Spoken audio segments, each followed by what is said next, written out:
ಹಲವು ಬಾರಿ ಸ್ಫೋಟವಾಗಿದ್ದು ಇಡೀ ಊರಿನಲ್ಲೇ ಆತಂಕ ಮನೆ ಮಾಡಿದೆ. ಹಾಗಾದರೆ ಸ್ಫೋಟದ ರಹಸ್ಯವಾದರೂ ಏನು? ಎಲ್ಲಿದೆ ಡೀಟೇಲ್ಸ್?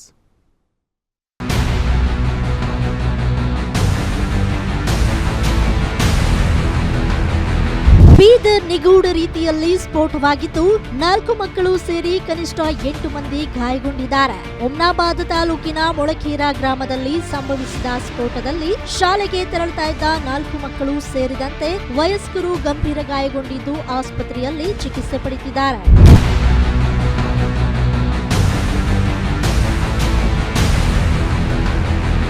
ಮೊಳಗೆ ಮಾರಯ್ಯ ದೇವಸ್ಥಾನದ ರಸ್ತೆಯಲ್ಲಿರುವ ಸಂಘದೇವರ ದೇವಸ್ಥಾನದ ಬಳಿ ಬೆಳಗ್ಗೆ 8:30ರ ಸುಮಾರಿಗೆ ಏಕಾಏಕಿ ಸ್ಫೋಟವಾಗಿದೆ. ನಿಗೂಢ ಸ್ಫೋಟದಿಂದ ಗಾಯಗೊಂಡವರಿಗೆ ಹೈದರಾಬಾದ್ ಹಾಗೂ ಸೊಲ್ಲಾಪುರ ಆಸ್ಪತ್ರೆಯಲ್ಲಿ ಚಿಕಿತ್ಸೆ ನೀಡಲಾಗ್ತಾ ಇದೆ. ಇನ್ನು ಘಟನೆಯ ಭೀಕರತೆಯನ್ನ ಪ್ರತ್ಯಕ್ಷದರ್ಶಿಗಳು ಬಿಚ್ಚಿಟ್ಟಿದ್ದು, ಶಾಲಾ ಮಕ್ಕಳು ಮೇಲಿಂದ ಹಾರಿ ಬಿದ್ದಿದ್ದಾರೆ. ಅವರ ಬಟ್ಟೆಗಳೆಲ್ಲ ಛಿದ್ರವಾಗಿ ಬಿದ್ದಿದ್ದವು. ಈ ಹಿಂದೆಯೂ ಇದೇ ರೀತಿ ಘಟನೆಯಾಗಿದೆ ಎಂದಿದ್ದಾರೆ.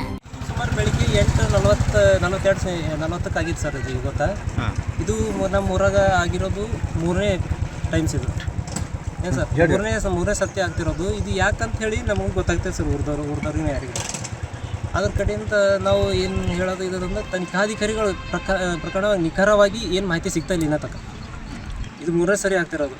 ಇಲ್ಲಿ ಸ್ಕೂಲ್ ಡೈಲಿ ಹುಡುಗರು ರೆಡಿಯಾಗಿ ನಿಂತಿರ್ತಾರೆ ಇದು ಸ್ಪಾಟಿಗೆ ಸರ್. ಸ್ಕೂಲ್ ಮಕ್ಕಳು ಹೋಗೋದು ಎಲ್ಲ ಸ್ಕೂಲ್ ವ್ಯಾನ್ ಇಲ್ಲೇ ಬರ್ತಾವೆ, ಇಲ್ಲೇ ತುಂಬ್ಕೊಂಡು ಟರ್ನಾಗಿ ಇಲ್ಲಿಂದ ಹೋಗ್ತಾವೆ. ಅದ್ರ ಕಡೆ ಸ್ಕೂಲ್ ಮಕ್ಕಳು ಇದೇ ಥರ ಆಟ ಆಡ್ತಾ ಇರ್ತಾವೆ.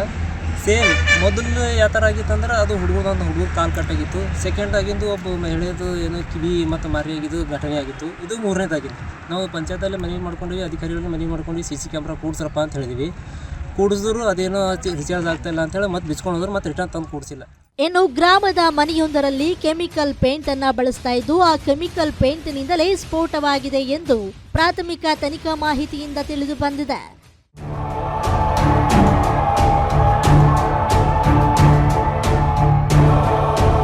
ಸದ್ಯ ಸ್ಫೋಟಗೊಂಡ ಸ್ಥಳದಲ್ಲಿ ಬಾಂಬ್ ನಿಷ್ಕ್ರಿಯ ದಳ ಮತ್ತು ಡಾಗ್ ಸ್ಕ್ವಾಡ್ ಹಾಗೂ ತಜ್ಞರ ತಂಡ ಬೀಡು ಬಿಟ್ಟಿದೆ. ನಿರಂತರವಾಗಿ ಒಂದೇ ಸ್ಥಳದಲ್ಲಿ ಸ್ಫೋಟಗೊಳ್ತಾ ಇರುವ ಹಿನ್ನೆಲೆ ಗ್ರಾಮಸ್ಥರು ಭಯಭೀತರಾಗಿದ್ದಾರೆ.